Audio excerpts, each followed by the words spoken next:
picked my granddaughter up from playgroup and she gave me this absolute mess. It's all feathers and glue and I don't even know what this is. I was already calculating what was the minimum amount of time I needed to keep it before I could bin it. "It's beautiful," I said. "What is it?" "It's spring, Grandad." "Of course it is," I said. "Do you know what spring is?" It's the daffodils and the chickens." "Right.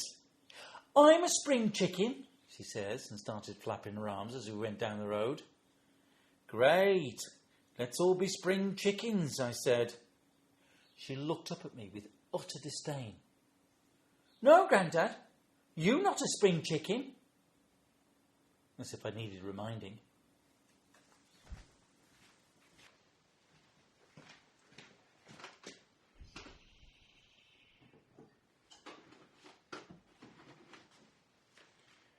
Sometimes when I go past a shop window, I wonder who's that old man staring back at me.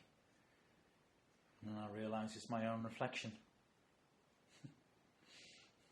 Even though I've gone through all of the usual milestones in life, leaving school, getting a job, getting married, having kids, grandkids, retirement, I still expect to see the 25-year-old me staring back out of the mirror.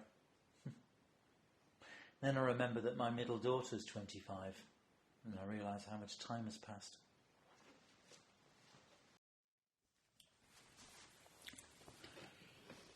Most of that time was spent working, something I can't say that I enjoyed doing.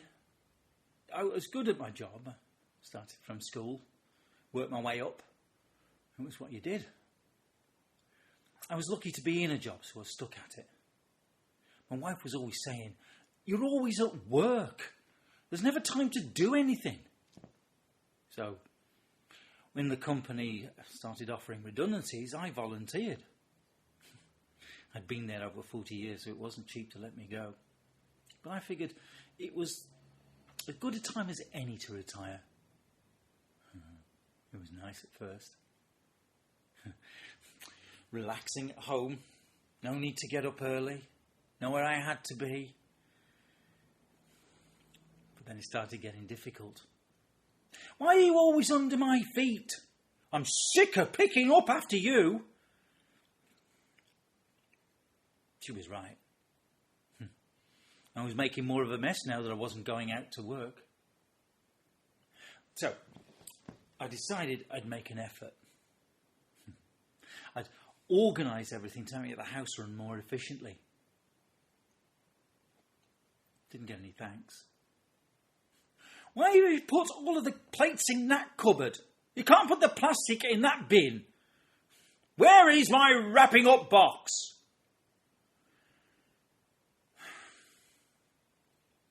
I was bored being at home. And there's only so much golf you can play. So I suggested we take a little holiday. She was still working part-time, so we had to work around that. But we were both excited for a break. First one together for nearly 30 years. But that was when we realised that in all that time when you were building a life that everyone aspires to, nice little pension pot, mortgage paid off, youngest gone off to university, oldest married with a child of her own, that's when you realised you hadn't made time for yourselves. I didn't know who she was anymore. It was like being married to a stranger. We put the house on the market when we got back. It was all very amicable. It was like she'd been planning it for a lot longer than I had. Bought this nice little 2-bed. Granddaughter since has decided that the second bedroom is hers. She's not wrong. Everyone was shocked. Everybody except my younger 2 children. "Thank God for that," she said. "I never understood how you two even got married in the first place."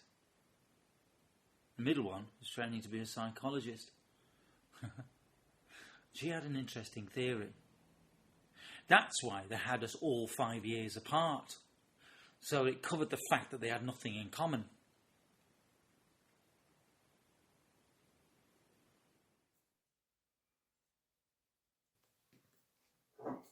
It wasn't planned that way, but subconsciously she may have a point. Everyone else in our lives thought that we were blissfully happy. My oldest daughter took it especially hard, given that she was only a couple of years into her marriage and struggling with a new baby. She'd thought of me and her mum as a perfect example of how to have a long-lasting marriage. I told her, time served is not a measure of happiness. I've been out of that job, that marriage, that life for less than 1/10 of the time that I was in it, and I don't know how much time I've got left. It might be 20, 30 or 40 years, or I could be gone tomorrow. But isn't that the case for everyone?